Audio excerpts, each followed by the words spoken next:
"You're a freeloader!" my son shouted at the Christmas dinner table in my own home, where he lived at my expense. His wife nodded coldly, supporting his betrayal. The guests froze in shock when I calmly replied, "You have until morning to leave." The next day, the police knocked on the door. Before we continue, please subscribe to the channel and write in the comments what time it is where you are now. The front door clicked shut behind me, and Dylan's voice cut through the warm glow of Christmas lights before I'd even removed my coat. "Finally showed up. Thought you got lost in your book sorting again." He sprawled across my leather recliner like he owned it, phone screen reflecting the tree lights as his thumb scrolled endlessly. Didn't even glance up. 8 months of this. 8 months of coming home to find him claiming my space, my chair, my peace. I hung my coat carefully in the hall closet, water droplets from melted snow pattering onto the hardwood. The library volunteer shift had run late. Mrs. Henderson needed help with the holiday returns, but I'd hurried through the December cold to get home for Christmas Eve. "Good evening." I stepped into the living room, adjusting my sweater. "How are preparations for tomorrow going?" Stella emerged from the kitchen archway, dish towel in hand, back deliberately turned toward me. Her blonde hair was pulled into a tight ponytail that made her look younger than 32. More like the college student Dylan had married rather than the woman who'd been living in my house since April. "We'll handle tomorrow ourselves." Dylan's tone carried that familiar edge of dismissal. "Don't need your help." The fireplace crackled softly, casting dancing shadows across the room. I'd arranged the Christmas decorations myself 3 weeks ago. Garland along the mantel, the ceramic nativity my late wife Margaret had collected piece by piece, stockings hung with care, everything in its proper place, everything except the family beneath them. "Everything's under control," Stella added without turning, her voice flat as winter pavement. I moved toward the fireplace, straightening a slightly askew ornament on the tree. The silver bell chimed softly at my touch. Control? What an interesting word choice. I wondered whose control she meant. "The Smiths are excited about tomorrow," Dylan continued, finally looking up from his phone. "Mary's bringing her famous potato salad." The words hit like ice water. Smiths. Tomorrow. I wasn't aware we were having guests. Dylan's eyebrows lifted in mock surprise. "Oh, didn't we mention it?" "Yeah, John and Mary are coming. And Anne from next door. Tom from my old job, too." He waved his hand dismissively. "Just a few people." My fingers tightened around the ornament. Just a few people. In my house, at my table. Using my dishes. Drinking my wine. Eating food purchased with my pension money. When did this get decided? "Last week sometime." Dylan shrugged, already looking back at his phone. "Stella sent out the invites. You were probably at the library." Of course I was at the library. I volunteered there every Tuesday and Thursday. Had for 3 years since retirement. They knew my schedule. They'd planned around my absence. The Christmas tree lights blurred slightly as I stared at them. Red, green, gold. Colors that should have meant warmth and celebration. Instead, they felt like decorations in someone else's house. Someone else's life. How many people exactly? 6, maybe 7. Stella finally spoke, her back still turned. "Nothing fancy?" "Nothing fancy. Except the fancy groceries I'd noticed appearing in my refrigerator over the past week. The expensive wine bottles on the counter. The premium turkey that cost twice what I usually spent." Dylan stretched in my chair, his feet propped on the coffee table I'd refinished myself last spring.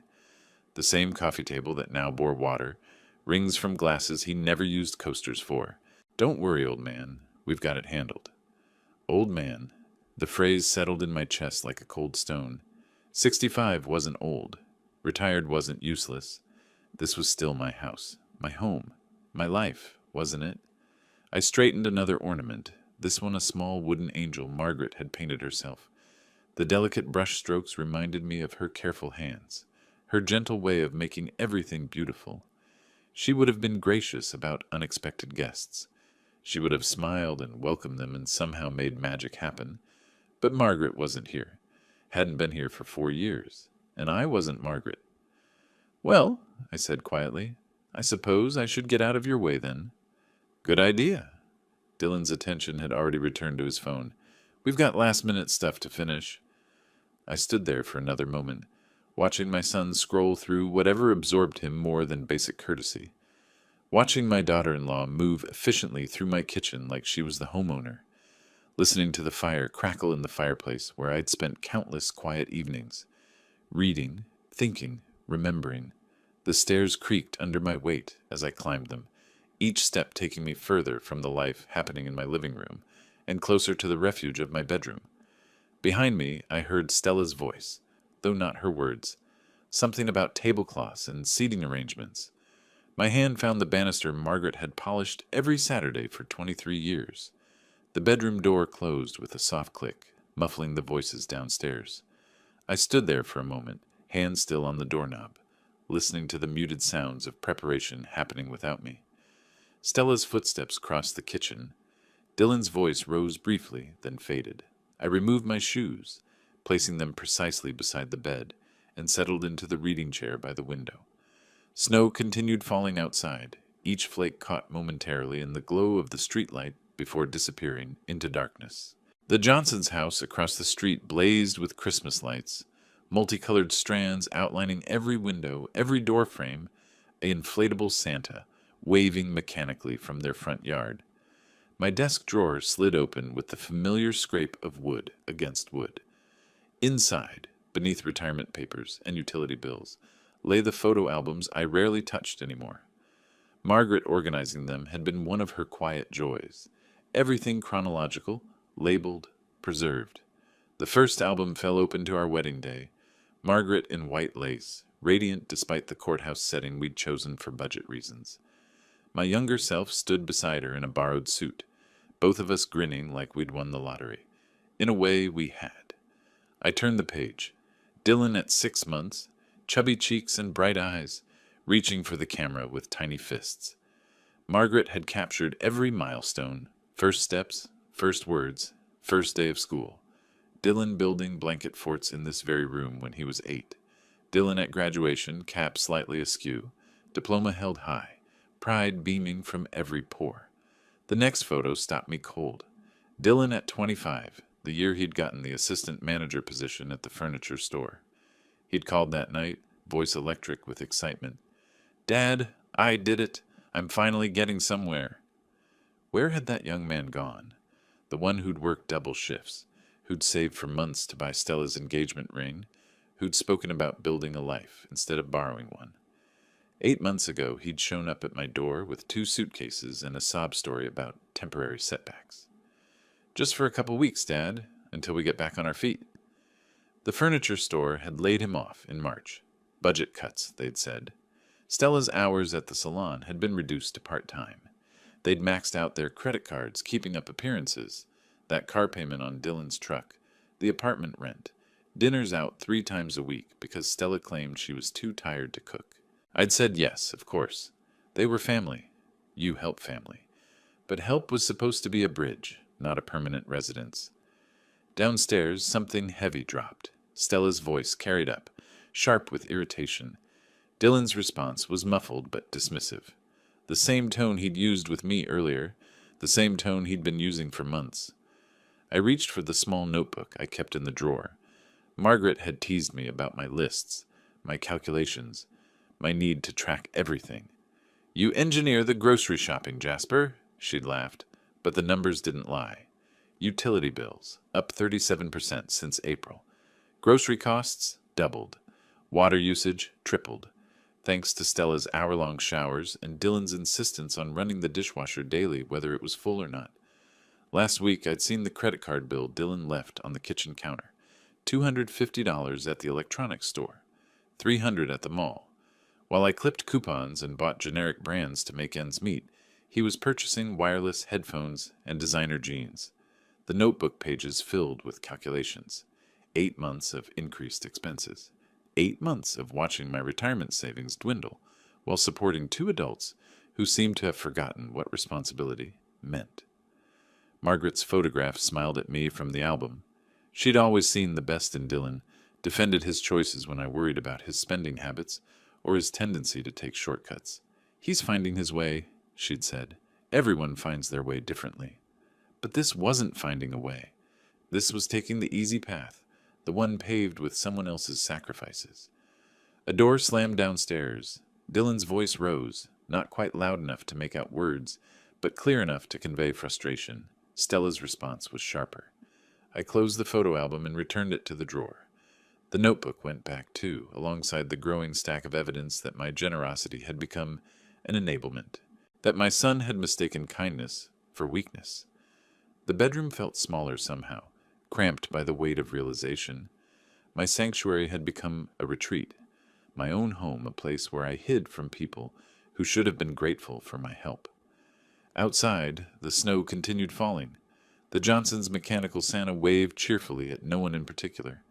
Across the neighborhood, families were finishing their Christmas Eve preparations, gathering around trees, sharing anticipation for morning.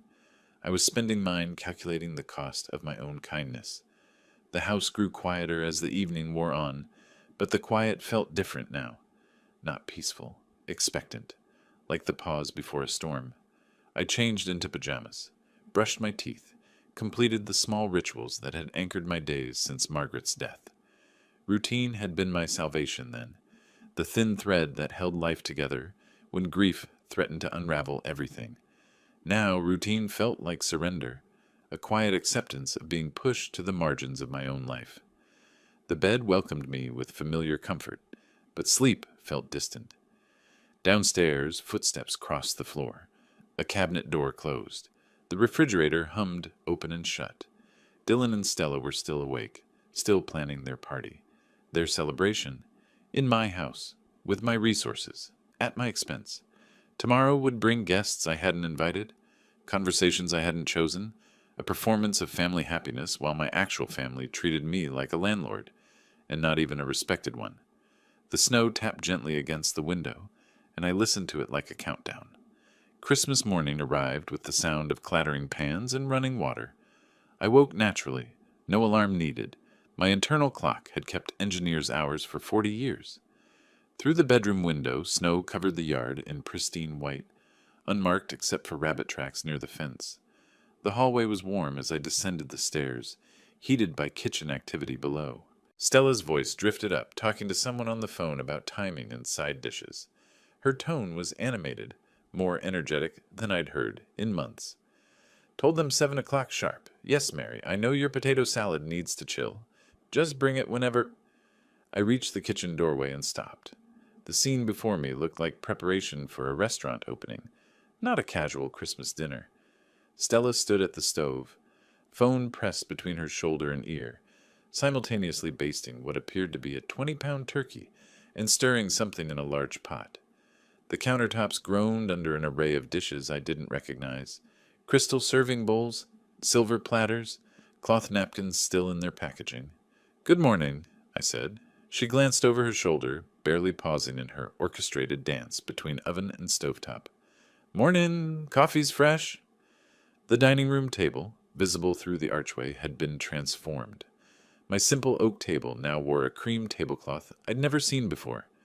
Place settings for 8 people gleamed under the chandelier, the good china I'd stored in the attic since Margaret's funeral, apparently retrieved and arranged without my knowledge. 8 people. Not 6 or 7, as Dylan had mentioned. 8. "Stella, how many people did you invite?" Dylan handled the invitations. "Ask him." She didn't turn around this time, focused on arranging what looked like 3 different types of bread in a wicker basket. I counted place settings again. 8 plates, 8 sets of silverware, 8 wine glasses. The centerpiece, an elaborate arrangement of pine boughs, red berries, and gold ribbon, cost more than I typically spent on groceries in a week. It would have been nice to know the exact number. It's Christmas. Friends are coming. Her tone suggested the conversation was over. The refrigerator revealed more surprises. 2 bottles of expensive wine, a cheese platter covered in plastic wrap, shrimp arranged on a serving tray. The vegetables were premium quality. Asparagus bundles tied with twine, baby potatoes, ingredients for what appeared to be homemade cranberry sauce. Dylan emerged from the living room, hair tousled, wearing the same clothes from yesterday. He headed straight for the coffee pot, without acknowledging me. "Your mother and I used to cook Christmas dinner together," I said to his back. "Simple meal, just family." "Well, this isn't just family anymore." He poured coffee into my favorite mug. The blue ceramic one Margaret had given me for my 60th birthday. We thought you'd want to celebrate properly. Properly, as if my quiet Christmases with Margaret had been somehow inadequate. Who exactly is coming? Dylan rattled off names like items on a shopping list. John and Mary Smith, obviously, Anne from next door, Tom Brown from the store, his girlfriend Lisa, maybe Rick from down the street if he doesn't have to work. He paused, thinking. Oh, and Stella's sister might drive down from Cleveland. 8 potential guests had become 9. In my house, eating food purchased with my pension money. This seems like quite an undertaking for a casual Christmas dinner. Stella finally turned around, wooden spoon in hand, face flushed from kitchen heat. We wanted to do something special, show people how grateful we are for... She gestured vaguely around the kitchen. For everything. Grateful. The word felt hollow, coming from someone who'd been treating my home like her personal domain for 8 months. The turkey alone must have cost $60. We wanted quality, Dylan said, defensive now. You always taught me not to cut corners. True. I had taught him that. In the context of work, of building things to last, of taking pride in craftsmanship, not in the context of spending someone else's money on impressive displays. The kitchen timer chimed. Stella spun back to the oven, pulling out a tray of what appeared to be homemade rolls. The smell was admittedly magnificent, yeast and butter and warmth that belonged in a family magazine photo. What time are people arriving? Around 2, Dylan answered. Gives us time to finish prep and get cleaned up. 5 hours.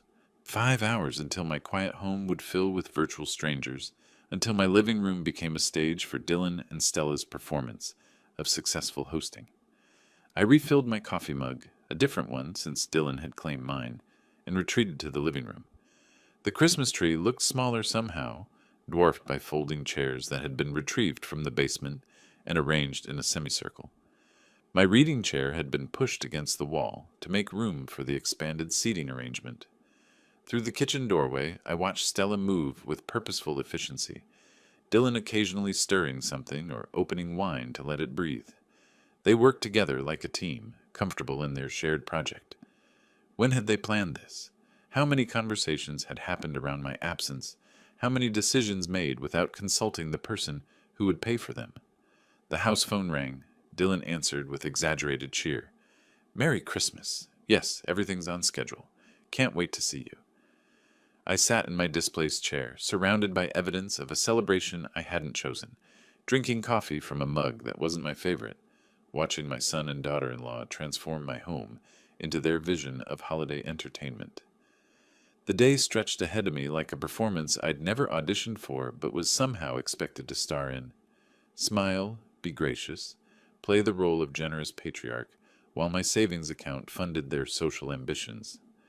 Outside, the snow continued falling, blanketing the world in silence. The afternoon had felt endless. I'd retreated to my study after the kitchen discovery, trying to read, trying to focus on anything other than the elaborate performance being orchestrated in my own home. But the sounds of preparation filtered through every wall, running water, clattering dishes, Stella's voice directing some invisible production. The doorbell rang at exactly 6 o'clock. I rose from my chair, straightening my sweater, and walked to the front door.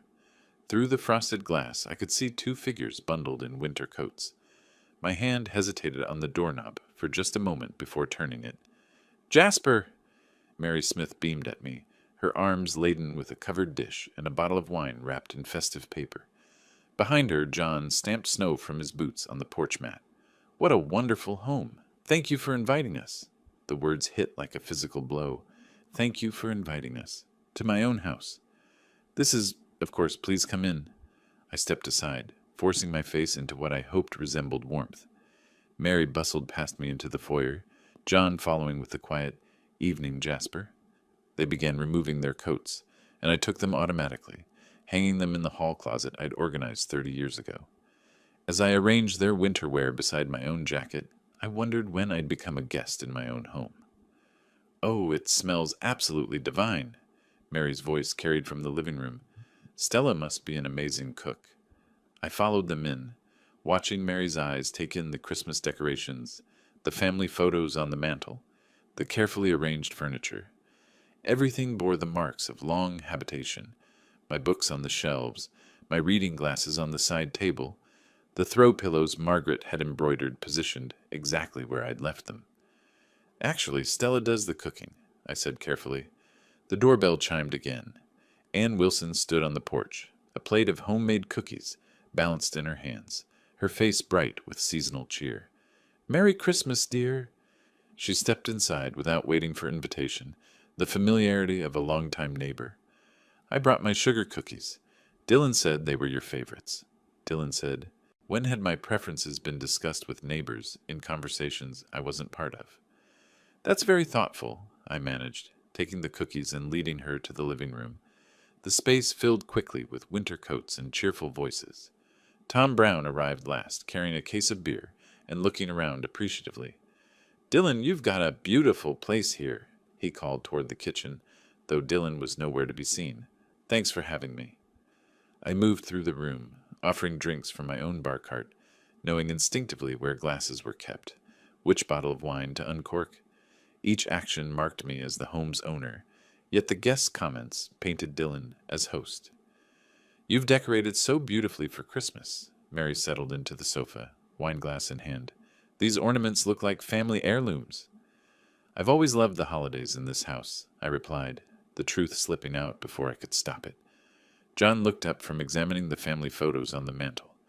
"How long have you and Dylan lived here together?" The question hung in the air like smoke. I felt every eye in the room turn toward me, waiting for an answer that would either maintain Dylan's fiction or expose it. "Well, it's complicated," I said finally. Before anyone could ask for clarification, footsteps thundered down the stairs. Dylan appeared in the living room doorway, freshly showered and dressed in the expensive shirt I'd watched him buy last month, with money he didn't have. "Sorry I'm late getting down here." His voice boomed with artificial cheer.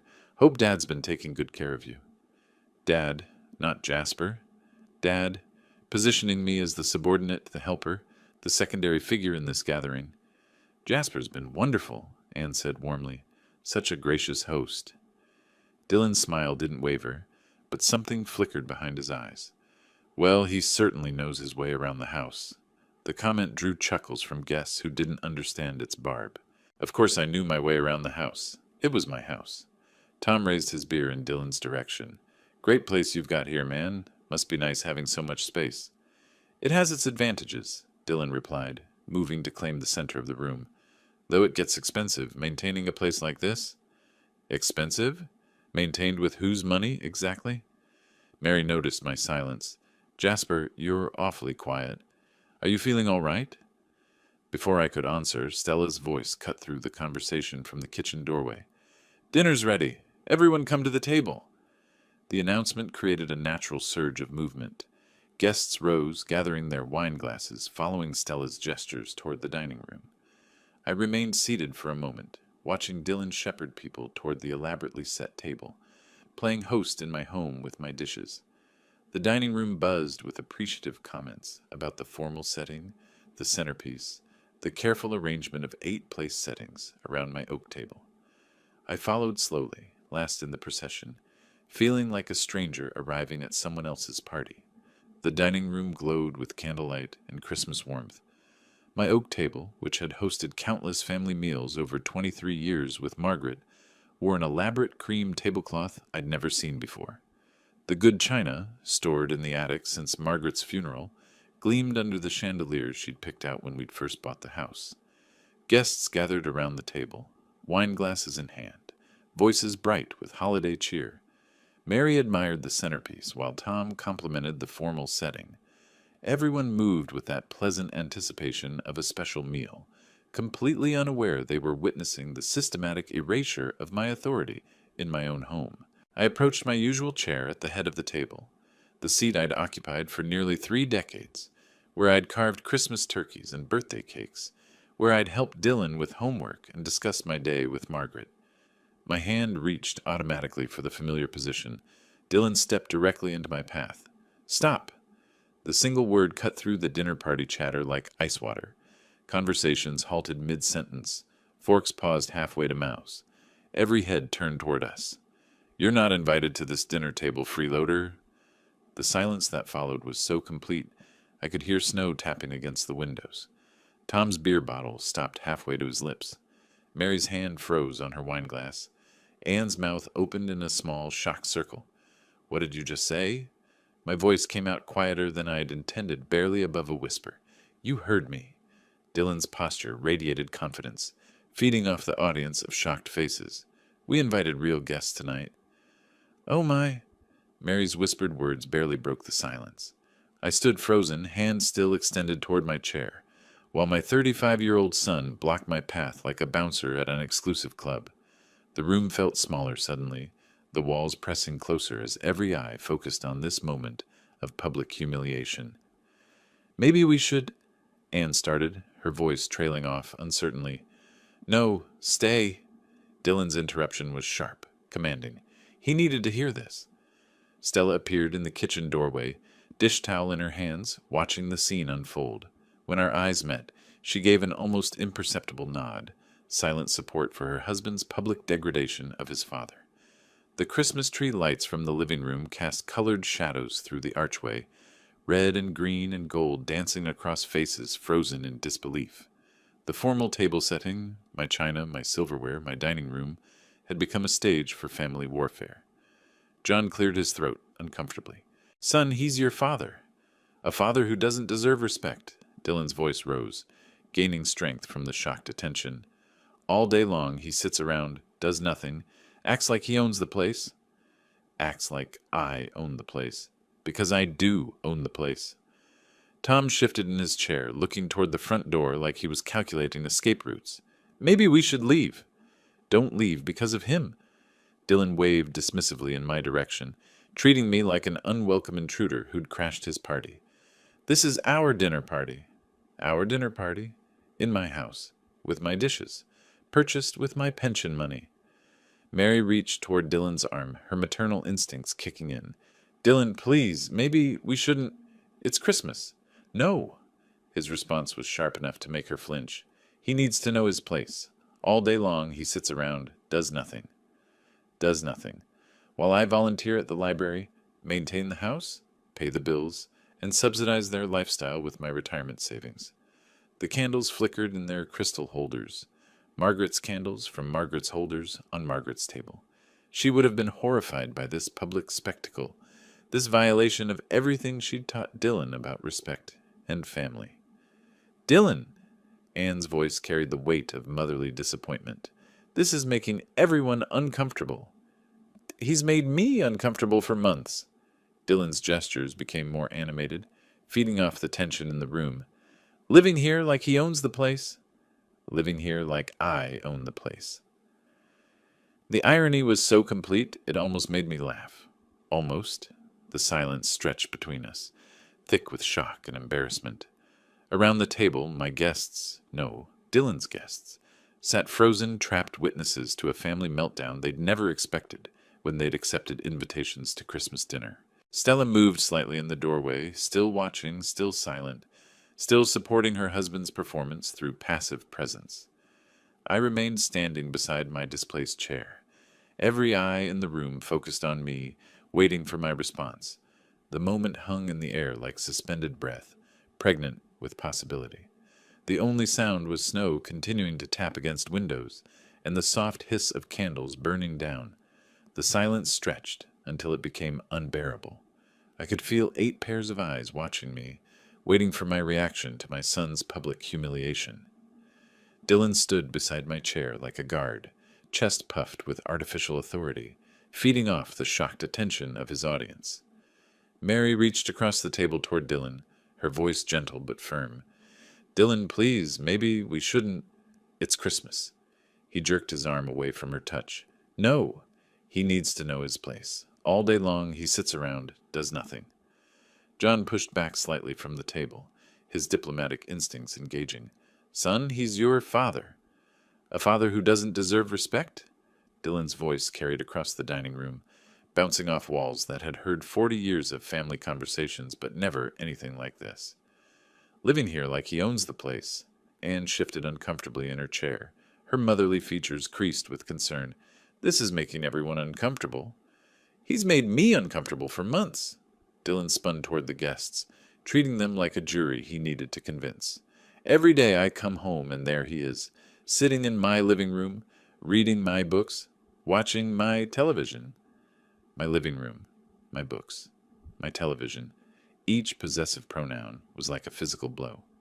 Tom Brown set down his beer bottle with deliberate care, the small sound echoing in the tense silence. Maybe we should leave. Don't leave because of him.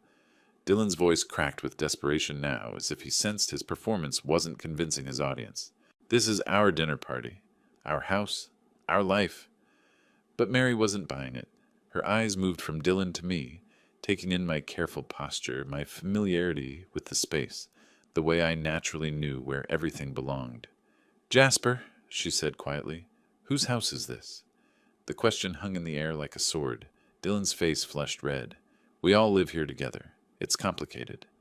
No, Mary said, her voice gaining strength. It's not complicated. Whose name is on the deed? That doesn't matter, Dylan stammered, his confident facade cracking. John stood slowly, his height giving him authority in the suddenly charged room. Dylan, you called your father a freeloader, in what appears to be his own home, at Christmas dinner. You don't understand. Dylan's voice rose to near shouting. He acts like some generous patriarch, but he controls everything. Every penny, every decision, every moment of our lives. Controls everything. While he and Stella spent my money on designer clothes and elaborate dinner parties. Anne's voice cut through Dylan's mounting hysteria. How long have you been living here? We're not. Dylan looked wildly between his guests, realizing his carefully constructed narrative was collapsing. 8 months, but it was supposed to be temporary. 8 months, Tom repeated slowly. Rent-free? Stella finally spoke from the doorway, her voice barely above a whisper. We're getting back on our feet. On whose feet? Mary's question was surgical in its precision. Who pays the mortgage? The utilities? The food for this dinner? The questions came like arrows, each one finding its mark. Dylan's face cycled through emotions, anger, embarrassment, desperation, rage. He looked around the table at faces that had started the evening friendly and were now filled with dawning understanding. You all don't understand, he exploded. It's not that simple. Life is complicated. What's complicated, John said quietly, is disrespecting your father, in his own home, in front of guests he didn't invite. Dylan's performance was unraveling, thread by thread. The authority he'd tried to project through volume and aggression was being demolished by simple questions and quiet observations. He's controlling. He makes us feel like children. You're acting like children, Anne said, her grandmother's voice carrying the weight of decades watching family dynamics. Grown adults should pay their own way. The words hit Dylan like physical blows, his face contorted with fury, the mask of successful host completely abandoned now. Don't you lecture me. You don't know what it's like. I know what respect looks like, Mary said firmly, and this isn't it. Dylan whirled toward me, his finger pointed like a weapon. Look at him, just standing there, acting like the victim. I remained still, letting his words hang in the air, letting the guests see exactly who was creating this scene, who was destroying Christmas dinner with accusations and rage. The contrast was stark. Dylan's mounting hysteria against my controlled silence, his desperate justifications against my dignified stillness. The dining room had become a courtroom, and the jury was reaching its verdict. The dining room held its breath. Dylan stood triumphant beside my chair, chest heaving from his emotional performance, while 8 pairs of eyes waited for my response to his accusations. He'd painted me as the villain, the controlling patriarch, the burden in his narrative. I turned away from him completely. Freeloader, I spoke directly to the guests, my voice carrying the measured precision of 4 decades in engineering. Dylan, remind our guests who pays for this house. That's not important. His voice cracked slightly, the first hint that his confidence was manufactured. Who bought the food for tonight's dinner? I continued, still addressing Mary, John, Anne, and Tom as if Dylan weren't worth acknowledging. Who pays the electricity keeping these lights on? The gas heating this room? The water in those wine glasses? John shifted uncomfortably in his seat. Mary's eyes moved from Dylan to me, pieces of a puzzle beginning to align. You're embarrassing yourself. Dylan's interruption sounded desperate now, less commanding. I gestured toward his feet. Those $300 sneakers you're wearing, are those my fault too? Dylan's face flushed red. Stop it! The designer jeans, the expensive watch. My voice remained level, factual. 8 months of groceries, utilities, insurance premiums. Should I get the receipts? You don't understand, Dylan spun toward the guests, seeking allies who were no longer listening to him. He controls everything. Mary set down her wineglass with deliberate care. Dylan, whose name is on the deed to this house? The question landed like a physical blow. Dylan's mouth opened, closed, opened again. This is his house, Anne said quietly, the realization dawning in her voice. Isn't it? Tom looked around the dining room with new understanding. The family photos on the walls, all showing Jasper and Margaret through decades of marriage. The careful organization, the settled comfort of long habitation. Everything pointed to one truth.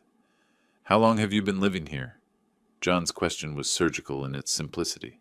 8 months, I answered when Dylan remained silent. Rent-free. They were supposed to stay a couple weeks until they got back on their feet. Stella made a small sound from the kitchen doorway, somewhere between a gasp and a groan. A couple weeks, Mary repeated slowly. 8 months ago. The math was simple enough. The guests exchanged glances, silent communications between married couples who'd spent decades reading each other's expressions. Dylan! Anne's voice carried the weight of maternal disappointment. You called your father a freeloader, in his own home. You don't understand the situation. Dylan's voice rose again, but it sounded hollow now, echoing in a room that had turned against him. I understand perfectly, Tom said quietly. He looked at me with something approaching awe. You've been supporting them. For 8 months. The silence that followed was different from before. Not shocked confusion, but dawning comprehension. The guests saw Dylan's expensive clothes with new eyes, understood the elaborate dinner preparations in a new context, recognized the careful way I moved through my own space. Those credit card bills you left on the kitchen counter, I continued, still speaking to the guests rather than to my son. 12,000 in debt, while living in my house, eating my food, using my utilities. Dylan's face had gone pale now, the color draining as his carefully constructed narrative collapsed sentence by sentence.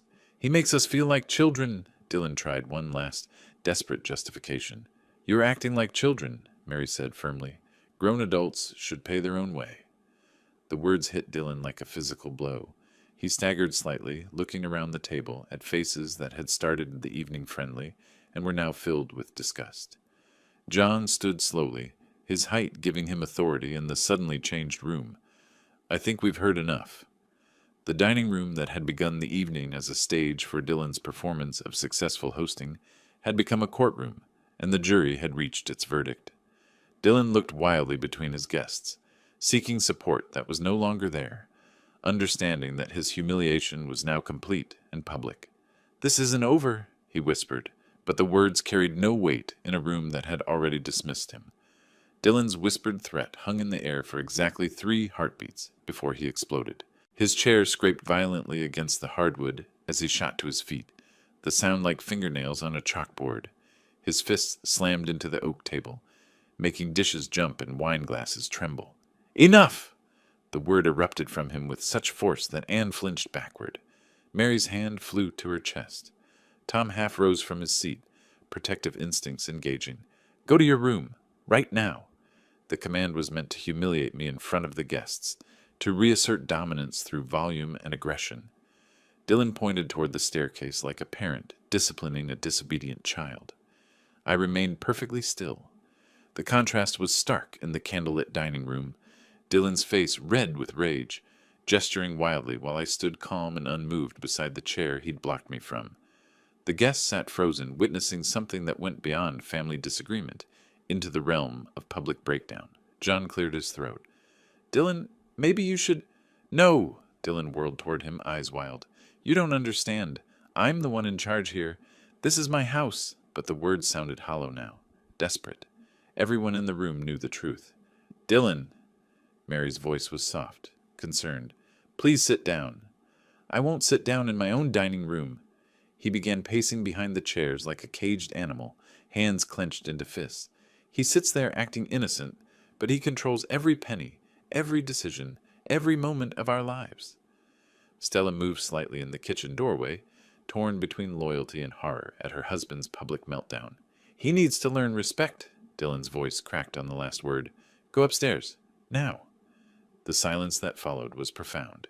8 people holding their breath, waiting to see how this moment would resolve. I waited until the echo of his shouting faded completely before I spoke. You have until morning to move out. My voice was quiet, measured, final.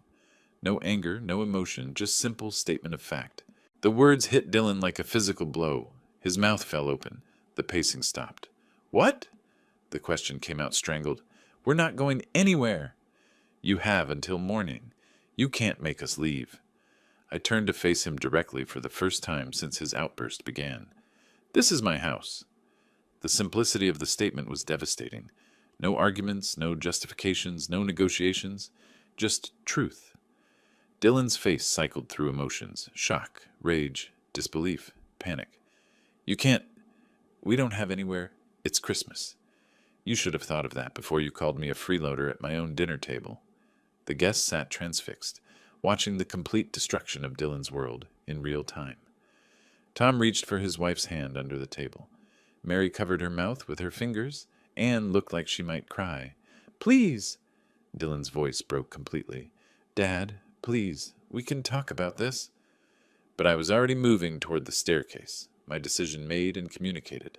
The dining room that had been a battlefield minutes earlier now felt like a courtroom after sentencing. Until morning, I repeated without looking back. Behind me, the silence stretched like a held breath, broken only by the soft sound of my footsteps on the stairs, and someone, maybe Stella, beginning to cry. The Christmas dinner that Dylan had orchestrated to prove his authority had become his complete undoing, and it wasn't even 8 o'clock yet. The staircase creaked under my weight as I climbed away from the wreckage of Christmas dinner. Each step took me further from Dylan's breakdown and closer to the sanctuary of my bedroom. Behind me, the dining room had erupted into hushed, frantic conversation, voices overlapping as guests tried to process what they'd witnessed. My bedroom door closed with a soft click, sealing me away from the chaos below. I stood for a moment with my back against the door, listening to the muffled sounds filtering up through the floor. Dylan's voice, high and panicked, Stella crying, the scrape of chairs as people moved. I removed my dinner jacket, hanging it carefully in the closet beside suits I'd worn to Margaret's funeral, to Dylan's graduation, to retirement parties and birthday celebrations.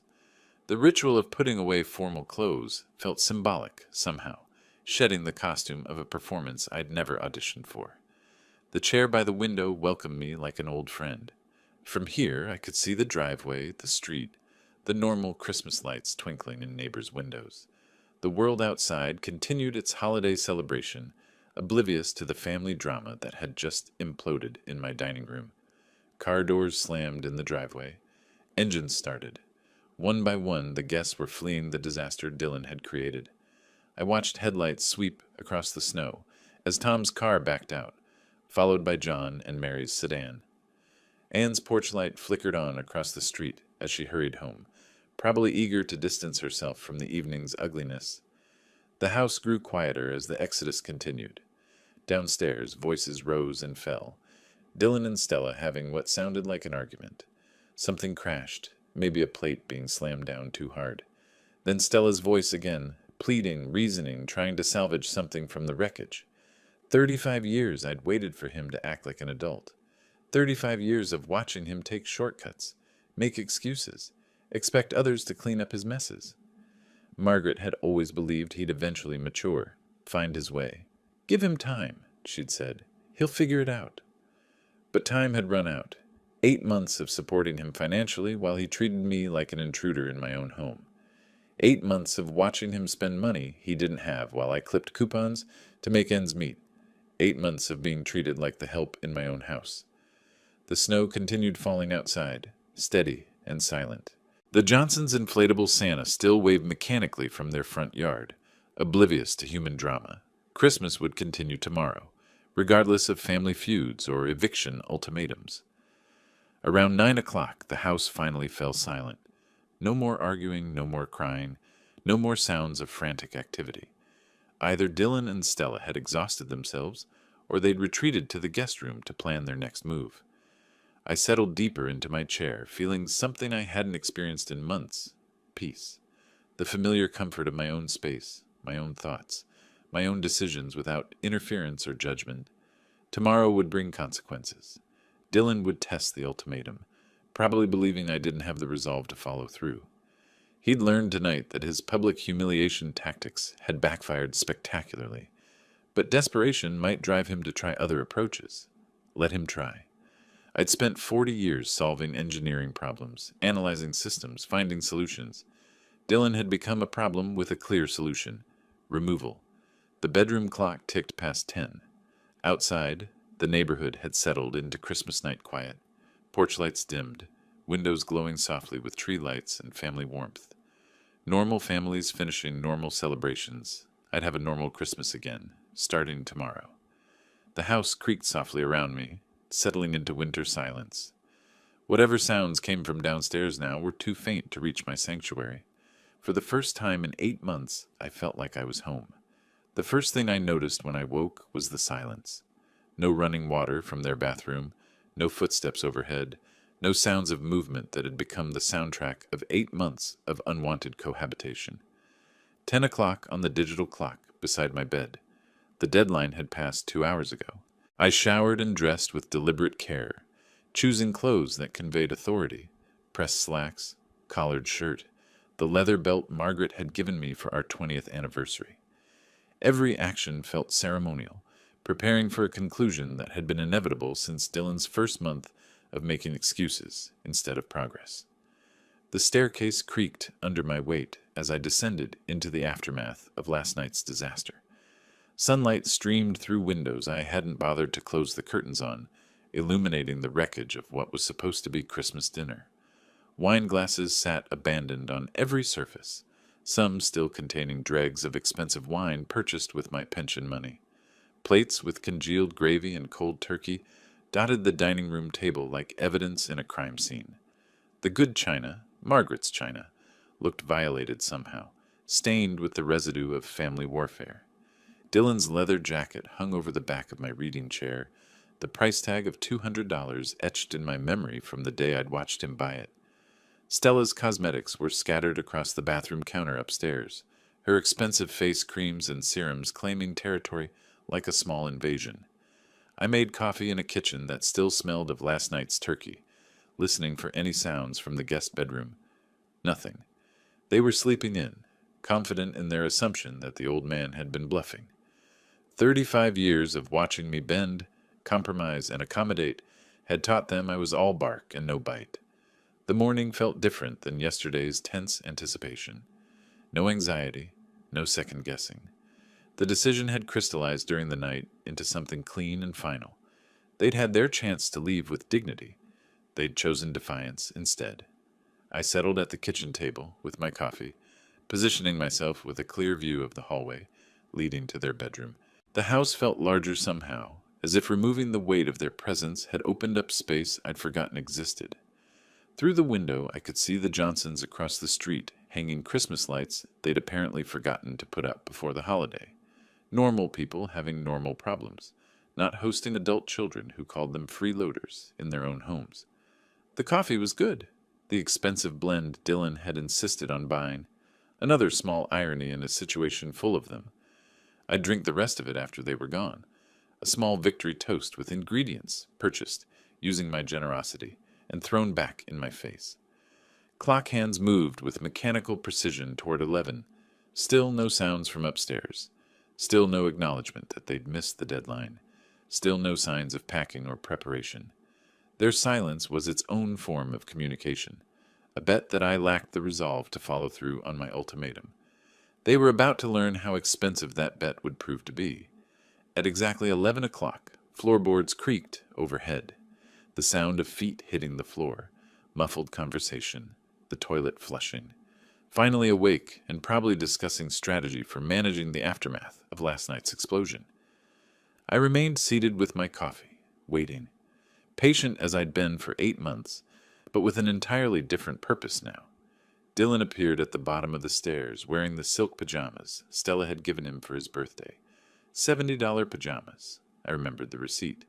His hair was disheveled, but his posture carried the casual confidence of someone who believed the storm had passed. "Morning, Dad." He padded into the kitchen, bare feet slapping against tiles I'd installed myself 15 years ago. "Coffee smells good." I watched him pour a cup using the mug Margaret had painted in her ceramics class, the one with "World's Best Husband" in her careful script. Another small violation in a series of violations. "Sleep well?" I asked. "Eventually?" He leaned against the counter, affecting the pose of someone who belonged there. "Last night got pretty heated. You know how holidays can be. Everyone's stressed, emotions running high." The dismissal was practiced, polished, reduced the previous evening's public humiliation to holiday stress, family tensions, nothing more serious than a disagreement over football teams or dinner timing. "Pretty heated," I repeated. "Exactly. But it's Christmas morning. Well, the day after Christmas." He gestured with his mug toward the living room, where wrapping paper from gifts they'd bought with my money still littered the floor. "Time to move past it, you know? Family's family. Family's family." The phrase that had covered 8 months of financial exploitation and emotional manipulation. "So everything's fine now?" I asked. "Of course it's fine." Dylan settled into the chair across from me, comfortable in his assumption that yesterday's consequences had evaporated with dawn's light. "We had a fight. Happens to everyone. Everything's fine now." I took a sip of coffee, studying his face over the rim. Confident, relaxed, already planning how to smooth over the damage with his friends who'd witnessed his meltdown. The art of making problems disappear through charm and selective memory. "Fine will be when you've moved out." The words dropped into the kitchen like stones into still water. Dylan's confident expression flickered, just for a moment, before reassembling itself. "Dad, come on. You can't be serious about that deadline nonsense." "I'm completely serious." He laughed, the sound forced and hollow. "It's been what, 14 hours? You expect us to pack up our entire lives and find a new place overnight?" "I expected you to start packing last night." "Where exactly are we supposed to go? It's the day after Christmas. Nothing's open, nowhere to look for apartments." His tone shifted toward the reasonable, the practical. "Be realistic here." I stood, carrying my empty mug to the sink, and turned to face him. "You had 8 months to make other arrangements." "We've been trying. You know we've been looking." The lie came smoothly, practiced. "The job market is tight. Rental prices are insane. We need more time." "You've had time." Dylan's facade began to crack around the edges. "So what are you going to do if we don't leave? What's your big plan?" I reached for the phone hanging on the kitchen wall, the same spot where it had hung for 20 years. Dylan's eyes followed the movement, his confident posture shifting slightly. "You'll see." "Dad, this is ridiculous. You can't make us leave." His voice rose, the reasonable mask slipping to reveal the panic underneath. "We're family." My hand closed around the phone receiver. Dylan stared at me, finally beginning to understand that his practiced manipulations weren't working, that the old patterns of guilt and obligation had been permanently broken. "Stop," he said quietly. "Just stop and think about this." But I'd been thinking about it for 8 months. I'd been thinking about it all night. The time for thinking was over. The police arrived in exactly 23 minutes, faster response time than I'd expected for a civil matter. 2 officers, one younger with close-cropped hair, one older with the patient demeanor of someone who'd handled domestic disputes for decades. "Sir, we received a call about a property dispute." The older officer stood on my front porch, notepad ready, professional but not unfriendly. "Yes, officer. I need assistance removing unauthorized occupants from my home." I held out the folder I'd prepared. Deed, mortgage statements, utility bills, all in my name. "These individuals have been living here without lease or rental agreement and have refused to leave when asked." Dylan appeared behind me in the hallway, still in those expensive pajamas, his face pale with disbelief. "Officer, this is crazy. This is my father. We had a family argument." The younger officer examined my documentation while his partner listened to Dylan's protests. "Property ownership wasn't complicated. Either your name was on the papers or it wasn't." "Sir, are you the sole owner of this property?" the older officer asked me. Yes, my late wife and I purchased it in 1987. It's been fully paid off for 12 years. And these individuals have been residing here without your permission? Initially with permission as temporary guests. That arrangement ended last night. I asked them to leave by this morning. They refused. The officers exchanged glances, the kind of professional communication that comes from years of dealing with family drama that crosses legal lines. Sir, the older officer addressed Dylan, you need to gather your belongings and leave the premises. This is insane. He can't just kick us out. We've been living here for 8 months. The property owner has the right to remove unauthorized occupants. You have no lease agreement or rental contract establishing tenancy rights. Stella appeared at the top of the stairs, wrapped in a bathrobe that cost more than my monthly electric bill. Her face was swollen from crying, makeup smeared from last night's disaster. How long do we have? She asked quietly. I'd recommend gathering essential items now, the older officer replied. You can arrange for remaining belongings later if necessary. The next hour played out with mechanical efficiency. Dylan alternated between furious protests and desperate bargaining, but legal authority wasn't something he could charm or manipulate. The officers supervised as boxes and suitcases emerged from the guest bedroom, as Stella gathered cosmetics from the bathroom, as 8 months of gradual invasion was reversed in 60 minutes. Neighbors emerged onto porches and peered through windows, suburban curiosity drawn by official vehicles and public drama. Mrs. Henderson from 3 houses down walked her dog past my driveway twice, clearly gathering intelligence for the neighborhood network. This isn't over, Dylan hissed as he loaded the last box into their car. You think you've won something here, but this isn't over. The threat hung in the winter air like visible breath, but it carried no weight behind police presence and legal documentation. Have a safe trip, son. Their car backed out of my driveway for the last time, Dylan gunning the engine in a final gesture of impotent rage. The officers completed their paperwork, advised me about restraining orders if harassment continued, and departed with professional courtesy that treated me as what I was, a property owner exercising legitimate rights.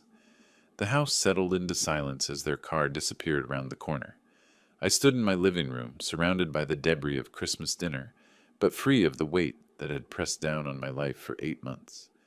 On the coffee table, Dylan's expensive watch sat forgotten, probably worth more than most people's weekly salary. I picked it up, feeling its weight, then walked to the front door and set it on the porch. Let him come back for it if he wanted it badly enough. The afternoon sun streamed through windows that were mine again, into rooms that belonged to me again, across floors where I could walk without justifying my presence. The silence wasn't empty. It was full of possibility. Tomorrow I'd start cleaning up the damage. Tonight, I'd simply enjoy being home. If you liked this story, please like this video, subscribe to the channel, and share your impressions of this story in the comments. To listen to the next story, click on the box on the left. Thank you for watching.